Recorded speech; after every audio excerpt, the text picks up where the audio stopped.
Nongeye kubashimira bene data, umugoroba mwiza. Nshimye Imana ko yabanye natwe muri session tumaze igihe twiga ku buzima bwo guhura na Yesu mu ijambo ry'Imana. Tumaze kurangiza session ebyiri, uyu munsi turakora iya nyuma iri na pratique nk'uko nababwiye ngo musome ubutumwa bwiza uko bwanditswe na Yohana kugira ngo tuzarebe uko bimeze. Ikintu tumaze gukuramo, twakuyemo igihe Bibiliya yaziye, impamvu yari ije, icyo yari ije gukora, tubona ingingo nyamukuru, tubona ko Bibiliya yaje abantu bamaze gutandukana n'Imana, impamvu yaje itwereka umugambi mugari wo kuntu Imana ifite wo kongera gusubiza ibintu nk'uko byahoze binyuze muri Yesu. Tubona rero Bibiliya iduhishurira uwo mugambi mugari w'Imana wo kuntu ibintu bizasubira ku murongo binyuze muri Yesu, aribyo tubona mu byahishuwe byabaye. Tubona Yesu rero ko ari we uwo mugambi. Hanyuma rero Imana yaramwanditse, bivuga Yesu, Bibiliya ni Yesu wanditse. Hanyuma nk'uko yagiye abyivugira ati, abasobanurira muri Mose, bivuga biriya bitabo 5, Zaburi, biriya bitabo, Zaburi, indirimbo za Salomo n'ibindi, ngo n'abahanuzi ko byavugaga kuri we. Mu yandi magambo turabibona neza ko byavugaga Yesu. Bibiliya yose ivuga Yesu, rero iduhishura uwo mugambi Imana ifite wo gucungura ibintu no kubisubiza uko byahoze munsi y'ubuyobozi bwayo, aho ibintu bibanye n'Imana mu buzima bwera butazarangira. Rero Bibiliya nk'uko tubibonye ivuga kuri Yesu. Ubushize twabonye kuntu nanone ikintu kirimo cy'ingenzi ni ukwitegereza Yesu, ngo uwitegereza uwo mwana akamwizera ahabwe ubugingo buhoraho. Ubundi buryo bwo kumwitegereza ni ukumwitegereza nk'uko yanditswe mu byanditswe. Ikindi nanone uyu ngo nk'uko Imana yategetse umucyo kuva uturutse mu mwijima, niko yabanduriye mu mitima yacu, ngo kugira ngo imurikishe ubwenge bwo kumenya ubwiza bw'Imana buri mu maso ha Yesu. Yesu yabanduriye mu mitima kugira ngo Imana ijye ikoresha, ijye imurikisha ubwenge bwacu bwamaze kwitegereza ubwiza bw'Imana mu maso ha Yesu. Bivuga ngo iyo dusoma Bibiliya tuba turi kureba mu bwiza bwa Yesu, mu maso ha Yesu. Iyo dusoma Bibiliya tuba tureba mu maso ha Yesu, hanyuma tukabona ubwiza bw'Imana uko bumeze. Iyo dusoma Bibiliya tuba turi kureba mu maso ha Yesu, hanyuma twarangiza tukabona ubwiza bw'Imana uko bumeze. Hanyuma Imana igakoresha ubwo bwenge bwacu imurikira isi. Bivuga ngo mwumve urwo ruhererekane. Tureba muri Bibiliya kuko Yesu ari we wanditse mu byanditswe, kumureba ni ukumwitegereza mu maso, tugakuramo ubwiza bw'Imana no kuntu Imana ari nziza no kuntu yahuye natwe. Hanyuma byarangiza Imana ikamurikisha ubwo bwenge twakuyemo aho ngaho. Nta kabuza rero, nibyo Dawidi yavuga ngo ikintu nzayansaba ngo ntuze aho uri, ngo njye nitegereza ubwiza buri mu maso hawe. Tubona mu Baheburayo igice cya 12 ukuntu bavuga intwari zo kwizera zapfuye zikiyobowe n'ibyo zizera, ari we Yesu. Barebaga Imana itarebeshwa amaso, bakayikurikira, bakihanganira imibabaro. Nta kabuza ko Bibiliya ikintu itubwira cy'ingenzi ni uguhanga amaso Yesu, tukamutumbira tutarebye ahandi. Bivuga rero ko kumwitegereza niko kumureba aho ari, tuzi neza handitse ariho hehe, mu byanditswe byera. Hanyuma rero muri ibi byanditswe byera, ubwo ari ukwitegereza Yesu, ubwo ingingo ya mbere iri practical duhereyeho ni ugufata Bible, kumva ko ni ubuzima bwa Yesu bugaragaza umugambi w'Imana, kuntu yagaruye ibintu nk'uko byahoze binyuze muri Yesu. Uyifata nk'aho ugiye kwitegereza Yesu, kumwitegereza mu maso. Hanyuma noneho ukuntu usoma, iyo witegereza umuntu uba ufite amatsiko yo kumumenya, ntabwo uba usanzwe umuzi. Ubwo rero urayifata, ikintu cya mbere ukora witegereza nk'umuntu ushaka kumenya, ntiwitegereza nk'usanzwe ubizi. Hari ukuntu dusoma Bibiliya tugasigarana ibyo twari tuzi kubera yuko twagiye dufite ishusho yo mu mutwe. Ahubwo uhera azera ukitegereza nk'aho ntacyo uzi, ukareba niba hari ubwiza bw'Imana uri bukuremo. Gatatu, Imana ikabikoresha imurika. Cyambere rero tugiye kubona aho ngaho, dusomye ijambo ry'Imana riri muri Yohana ibice 5 ku murongo wa 39, aravuga ngo murondora mu byanditswe kuko mwibwira ko muri byo arimo mufite ubugingo buhoraho, kandi ari byo bimpamye.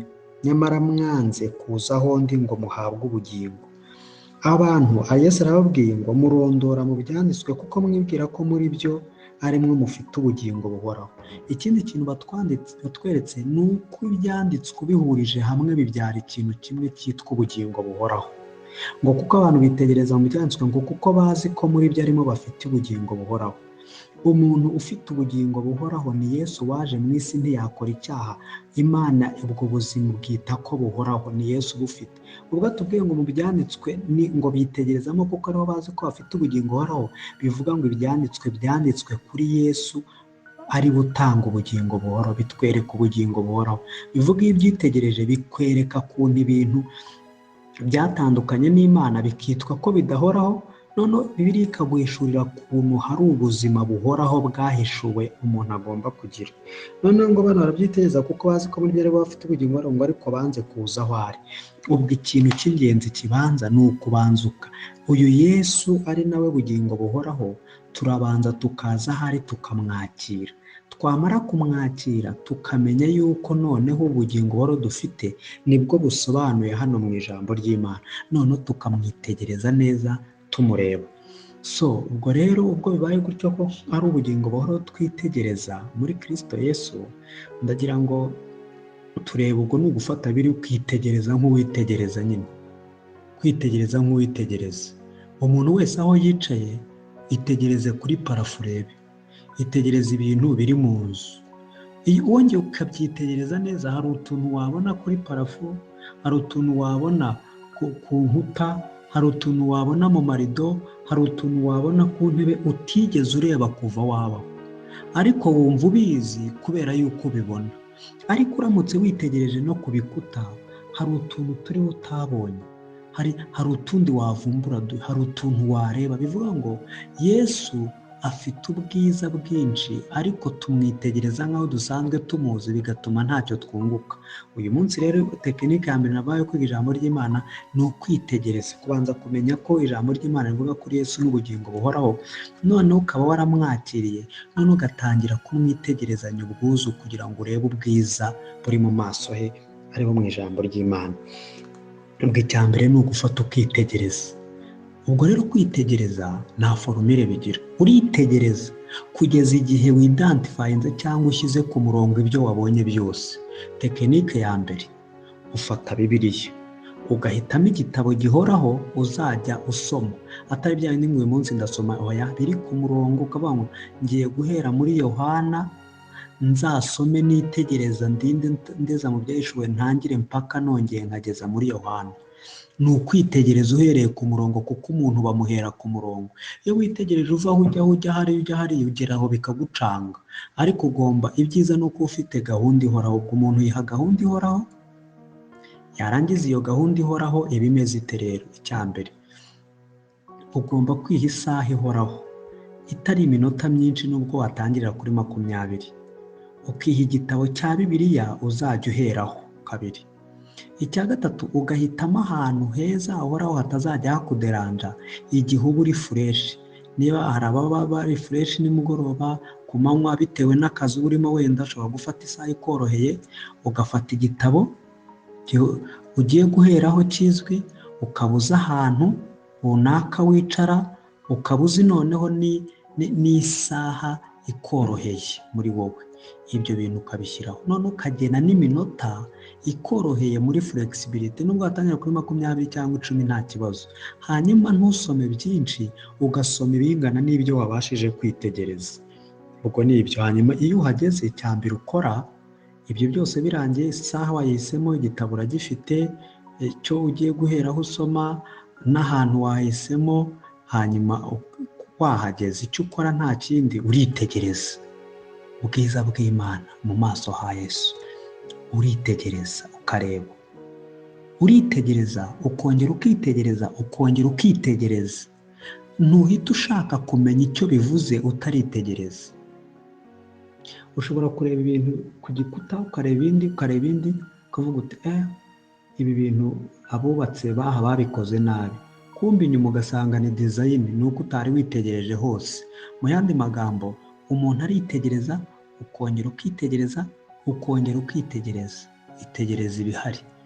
Niba mwarabibonye neza hariya twasomye harimo ibintu byinshi ariko ntitwitegereze.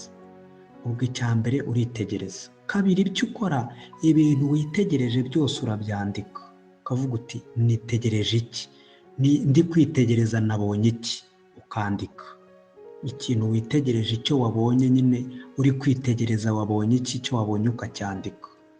Warangiza kwitegereza icyo wabonye umaze kucyandika ukarangiza none ugasoma, ukitegereza ukagera nk'ahantu, hari ahantu ugera ukumva nk'igika kirarangiye cyangwa igitekerezo kimwe kirarangiye. Noneho aho hantu wumvishe igitekerezo kirangiriye ukahita agace ka mbere. Niba bitewe n'umwanya ufite wumva aho igitekerezo kirangiriye ariho uri bufate, nta kibazo ukigaho. Niba wumva uri bukomeze ukongera ugasoma ukumva igitekerezo cya kabiri ukahita agace ka kabiri. Aho igitekerezo cya gatatu kirangiriye ukahita agace ka gatatu. None iyo ugiye kwiga uhera kuri ka gace ka mbere wabonye, biriya witegereje ukaba wabyanditse uri kubireba neza, waba ubizi ku buryo uri no mu nzira wabyibuka ibintu wabonye. None ugahita uvuga ngo ese ibi bintu nitegereje bishatse gusobanura iki? Mbihurije hamwe bino nitegereje nkabihuza bishatse gusobanura iki? None icyo bishatse gusobanura warangiza ukacyandika. Mbega ubihuje byose, ubwo witegereje abantu barimo, witegereje ikintu cyarimo gikorwa, mbega usa nk'aho uri kureba filime ku bazireba cyangwa indirimbo, uri kureba filime nyine ukareba nitegereje iki, byavuye aha bigera aha bigera aha, nabyitegereje. Hanyuma se ubihuje wabonye iki? Tuvuge urugero, witegereje aho wicaye uhabona intebe, uhabona ameza, uhabona isorori, uhabona isahane, uhabona ibyo, uhabona abantu bicaye bari gusenga bari imbere y'isahane. Byose urabyitegereje, bishatse kuvuga iki? Bagiye kurya. Mu yandi magambo guhita uvuga uti ese bisobanuye iki? Icyo bisobanuye bagiye kugira ibiki? Bagiye kurya. Hanyuma none icya gatatu uravuga uti se none se ubu biramarira iki? Ibi bintu nyine bimbwiye iki? Ni iki nkuyemo? None ugeze kuri ni iki nkuyemo urareba nari meze nte ntarumva iki kintu? Ese iki kintu kimbwiye ko ngomba kumera nte? Hanyuma mfashe uwuhe mwanzuro? Hanyuma ngiye kubikora gute practically?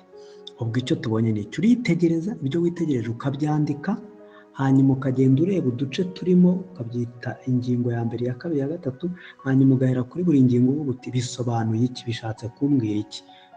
Warangiza ukahuza twa duce twose ukareba icyo byakubwiraga. Warangiza umaze kucyitegereza neza ukavuga none meze nte njyewe? Kumeze ukabyandika kabiri. Hanyuma se iki kimbwiye iki ku bijyanye n'uko meze, ukacyandika nacyo. Icya gatatu ukavuga ngo none se nanzuye iki? Wenda najyaga nica igihe, Bibiliya ivuze yuko kwica igihe ari icyaha, nanzuye ko ngiye kubahiriza igihe. Hanyuma none ugapanga activity ugiye kubigenza uti. Hari igihe dutsindwa ugahita uvuga ngo Mana umbabarire natsinzwe, ariko ibyo ntacyo bimaze. Ese ugiye kubikoraho iki? Nyuma yo kubona icyo bivuze, ukareba uko umeze, ukareba icyo ijambo rivuze, ukareba ukanzura, none urakora iki? Iyo utagize ikintu upanga ugiye gukora, bisa n'ubundi ko nta n'icyo wigeze umara. Ikintu rero uhita ukora, uhita upanga ikintu ugiye gukora sasa. Ubwo tayimutebo ukavuga ngo mbonye ko mu byanditswe byera ariho hari ubugingo buhoraho, kandi numva nshaka ubugingo buhoraho ntashaka kurimbuka. Batubwiye hano ngo biteza mu byanditswe kuko bari bazi ko muri byo ariho hari ubugingo buhoraho. Mu yandi magambo, hari igihe tumara igihe umuntu aba ese ubugingo buhoraho koko turabufite, ese twarabuhawe? Bibiliya itweretse hano twasomye ko mu byanditswe ariho hari ubugingo bugira ibiki? Ubugingo buhoraho.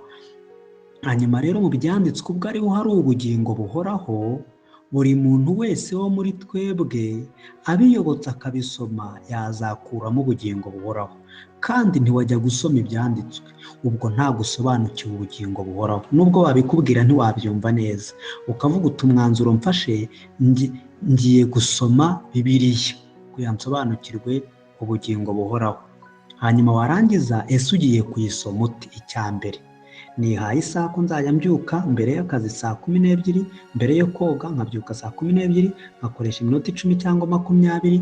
ubwo wihaye isaha, wiha n'iminota uzajya umara.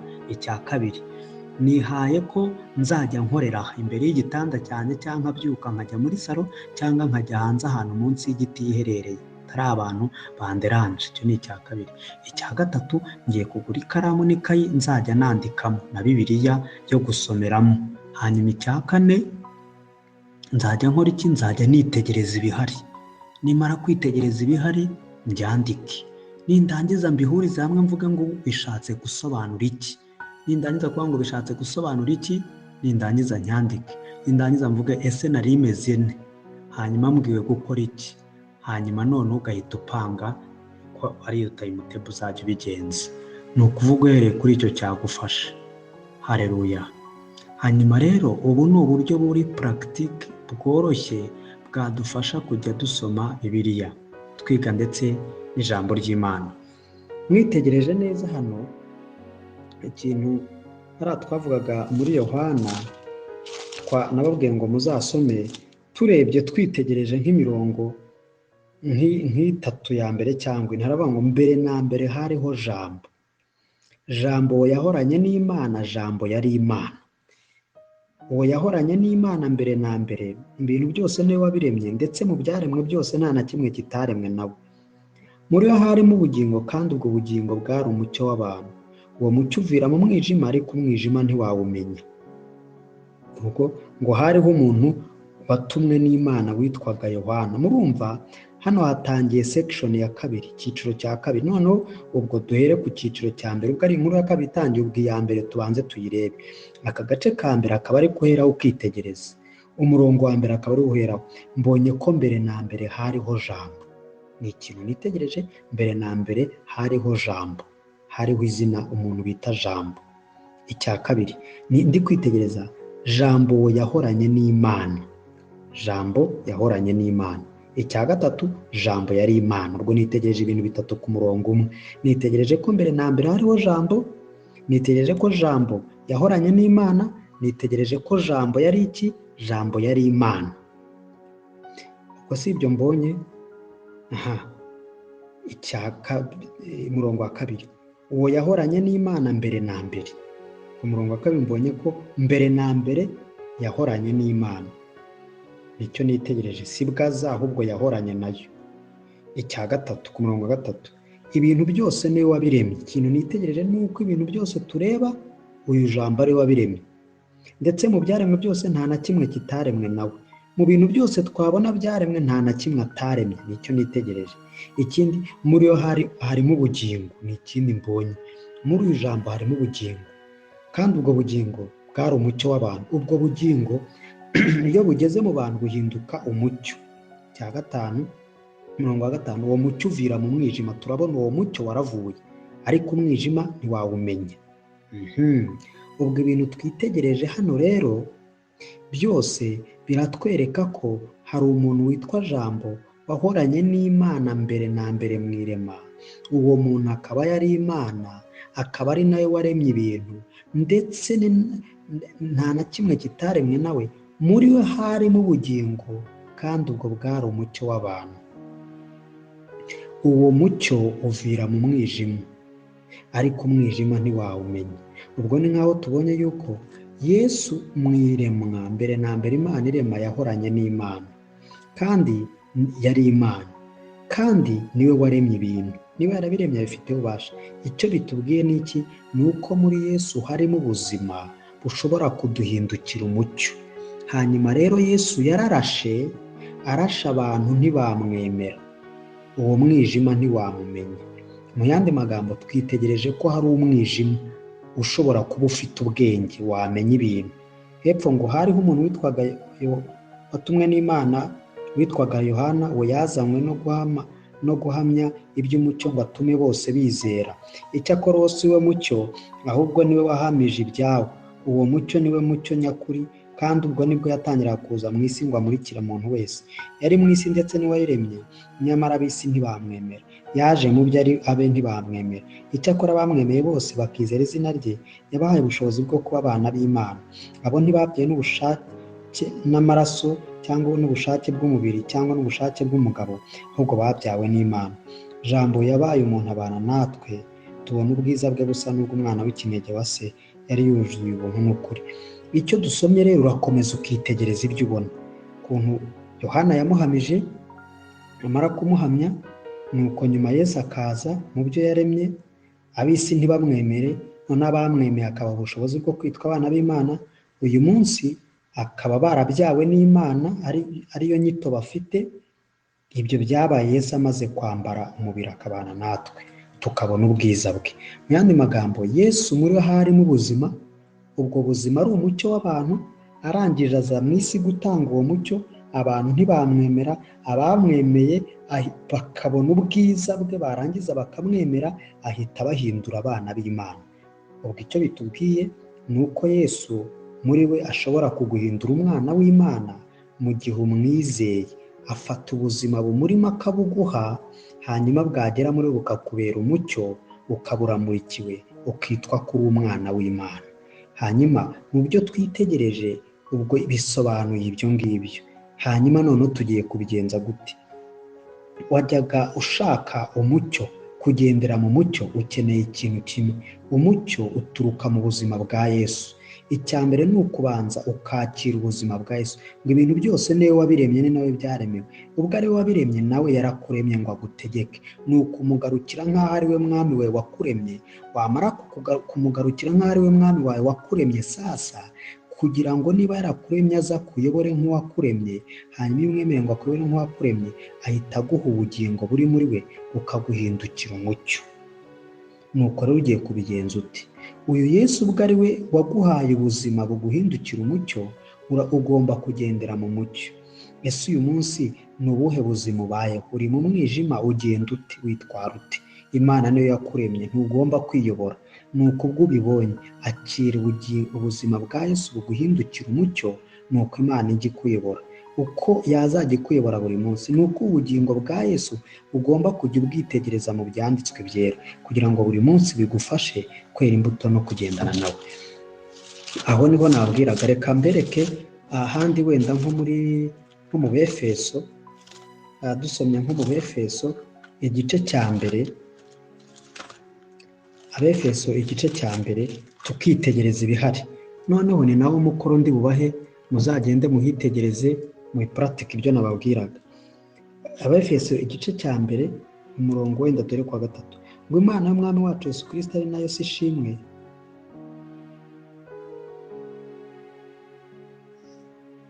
si ishimwe, kuko yaduhereye muri Kristo imigisha yose y'umwuka yo mu ijuru. Icyo tubonye, Imana y'Umwami wacu Yesu, Imana ni Imana hari Imana y'Umwami wacu Yesu, ni nayo si ishimwe. Kubera iki? Cya mbere, yaduhereye imigisha yose y'umwuka yo mu ijuru. Icyo tuhabonye ni uko imigisha yose y'umwuka iri mu ijuru yose Imana yarayiduhaye binyuze muri Yesu. Icya kabiri, nk'uko yadutoranyije muri isi itararemwa, tubonye yaradutoranyije isi itararemwa. Gatatu, kugira ngo tubabera tutariho umugayo imbere yayo. Yashaka ko tubabera tutariho umugayo imbere yayo, ko turabera ntituriho umugayo imbere yayo. Gatanu, yagambiriye kera kubw'urukundo rwayo ko duhinduka abana b'Imana. Yagambiriye ko duhinduka abana b'iki? B'Imana. Ngo tubonye ko yaduhinduye abana b'Imana, kugira ngo ubuntu bwayo butagira akagero bushimwe yaduhereye mu mukunzi wayo. Yaduhaye ubuntu butagira akagero umukunzi wayo. Murongo wa 7, yaduhesheje gucungurwa kubw'amaraso ya Yesu. Yaduheshejwe kubabarirwa ibicumuro byacu kubw'ubutunzi bwe. Yadushagirije k'ubuntu butubera ubwenge bwose no kumenya. Yatumenyesheje ubwiru bw'ibyo ishaka kubw'ineza y'ubushake bwayo, nk'uko abigambiriye kera. Yagira ngo ibihe nibisohora izateranyiriza ibintu byose ibyo mu ijuru no mu isi muri Yesu.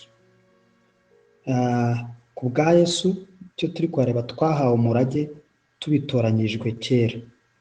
Imana yabigambiriye kera nk'uko tuzahabwa umurage muri Yesu. Imana ikora byose nk'uko ubishaka mu mutima wayo.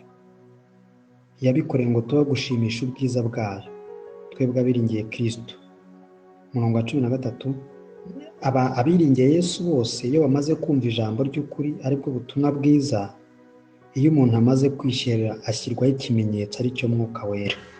Uwo Mwuka Wera ni ingwate y'uko uwizeye Yesu azaragwa igihe Imana izaba ije gucungura. Rero ibi bintu byose twitegereje ni imigisha twaherewe muri Kristo. Hari igihe umuntu abaho atazi n'uwo ari we.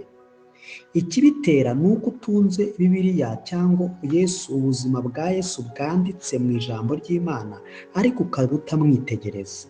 Ubumuga bwose umuntu afite, ibintu byose umuntu afite bitari ku murongo, ni uko ata Yesu akajya kwitegereza ibindi bintu. Urasabwa rero kuza kwitegereza Yesu mu ijambo rye kugira ngo unamenye uwo uri we. Mwabasabaga mubanze mwitegereza imigisha yose yo mu ijuru. Imana iyo wizeye Yesu uba uhawe ibintu byose biri mu ijuru, uba utoranyijwe, uba uhindutse umwana w'Imana, uba uhinduwe umuntu utariho umugayo, uba ucunguwe, ubabariwe ibyaha, uba wiswe umuragwa, uba uhawe Umwuka Wera, uba uhawe ingwate yo kuragwa. Ibi bintu byose ni ibyo wahindutse byo. Biri hehe? Ugomba kubibona wabyitegereje. Usanga rero akenshi abantu tudafite mu mitima yacu gukunda Imana. Ikigaragaza kuri uwa Yesu ni uko ugira amatsiko yo kwitegereza ijambo rye. Nawe reba ijambo rijyaho ugiye kwigisha abandi, ijambo ryibuka ubisitayeho. Niba nta ubundi kugira bigaragare ko ukunda umuntu bigaragarira mu mwanya umuha, ariko reba umwanya uha Imana, reba umwanya musabana, reba umwanya ufite. Ese bimeze bite? Rero ikintu ndi kubereka none ahangaha ni uko ijambo ry'Imana ari rizima, ndetse umwanya turiha bigaragaza uko dukunda Yesu, kuko ubuzima bwe nibwo buraho. Uko usabana na Yesu n'uko umukunda turabibona, tubibonera mu gaciro h'ijambo ry'Imana. Nawe urabimenya. Niba wibeshya ko ukunda Yesu, umukunda tutamusanga ngo mwumve mu ijambo rye. Hanyuma rero ikintu ndi kubereka bene data, mu ijambo ry'Imana, mu buzima bwa Yesu niho tuvumbura Yesu, naho twe niho twibonera. Niyo mpamvu rero ubundi umuntu aha agaciro aho ateye. Igiti giha agaciro ko giteye mu butaka, ifi iha agaciro ko iri mu mazi, igisiga giha agaciro ko kiri mu kirere. Umuntu nawe agomba guha agaciro ko yatewe muri Yesu kugira ariho avoma ubuzima. Ntabwo tuza kuri Yesu tuje gusoma Bibiliya, ahubwo tutura muri Yesu kuko ariwe ufite ubuzima bwacu. Hanyuma tugakora ibindi bintu byose ariko dushinze muri we. Iyo tudashinze imizi mu ijambo ry'Imana, igiti kijya gusukuma carbon dioxide kikayizana kigatanga oxygene, ariko ibyo kibikora kigiteye hamwe. Kivuye aho kiri ngo kijye gukusanya ibya kure, byarangira nacyo kivuye mu buzima, nuko ntikibashe kubizana kigapfa. Uku niko ubuzima bwacu bwubakwa mu kirere, nibwubakwa mu ijambo ry'Imana. Gusenga tukabigira ibyo mu mwuka, mu bintu by'icyuka ntitumenye ibyo ari byo, kuko nabyo tugomba kubyitegereza aha. Hanyuma rero icyo mbabwira, Yesu umaze kwitegereza angana na Yesu umaze kuremerwa muri wowe. Haleluya. Ngwino witegereza Imana, uyihereze umwanya niba uyikunda. Impamvu tuyikunda ni uko Imana yaturemye ngo tube mu buzima bwayo bwera butazarangira. Umuntu agafata umwanzuro wo kubivamo, akaba ariho ariko adafite ubuzima muri we. Imana yabigenje uburyo ibintu bishobora kuva mu buzima bigasigara biriho. Igiti kirashinguka kikava mu butaka, kikava mu buzima, ariko kigakomeza tukireba. Ifi wayikura amazi ukayinaga imusozi tukaguma tuyireba. N'umuntu niko ubuzima bwe butandukana n'Imana, ariko tukamureba. Dushobora kuba tukureba ariko ubuzima bwe budashoye imizi mu Mana. Kuya tumenye rero yuko ukiri mu buzima nuko impamvu ubayeho. Ibintu bigira amazina, uko ugenda n'uko utekereza. Ese ni Yesu ukubwira ibyo ukora? Ese ibyo ukora ubundi wabikuye he kutiremye? Niyo mpamvu ugomba kugarukira Imana. Niba utayigarukiye hari umujinya izahanisha abantu. Yesu niwe buzima bwacu, niwe twitegereza. Abakera impamvu babishoboye nuko bamwitegerezaga. Niyo tubwira Amaheburayo ngo ubwo tugoswe n'igicucu cy'abahamya bamwitegereje mpaka bapfuye, ngo nuko twiyambura ibituremerera. Ubwo rero icyo umuntu akora ni iki? Wiyambura ibintu bikuremerera, bimwe mu magahunda menshi ugira, ay'umurimo w'Imana, ibintu bituma udashorera imizi muri Yesu. Ahubwo wakorera Imana ukava no muri bwa buzima ukajya gutanga gusa nta buzima ufite. Wiyambura ibikuremerera, ayo magahunda yose ukayiyambura. Ngo n'icyaha kibasha kutwizingira vuba, n'icyaha tukabyiyambura. Twamara kukiyambura ngo noneho ngo tugahanga amaso Yesu watangije aka gakiza ariho dushinze, ngo akaba ari nawe ugakomeza, ngo yihangane isoni z'umusaraba ku bw'ibyiza byamushyizwe imbere. Bivuga ngo ibintu byose turabyihanganira ku bw'ibyiza tuba turi bwitegereze mu ijambo ry'Imana, byose tukabikura mu nzira zacu, ubundi tukitegereza Yesu mu ijambo ry'Imana, ibindi byose tukabyirengagiza, ibindi byose ntihagire ikigongoye umwanya, nuko twarangiza tukavanamo ubuzima. Yesu twitegereje niwe tubaho. Bene data, witegereza Yesu kangahe? Uko umwitegereza bingana n'ubuzima ufite. Nituva mu buzima ngo tujye gukorera Imana, ahubwo tutura mu buzima kugira dutange ubuzima. Imana ibahe umugisha. Nibyo numva nababwira. Ufite ikibazo aze kumbaza, turi kumwe.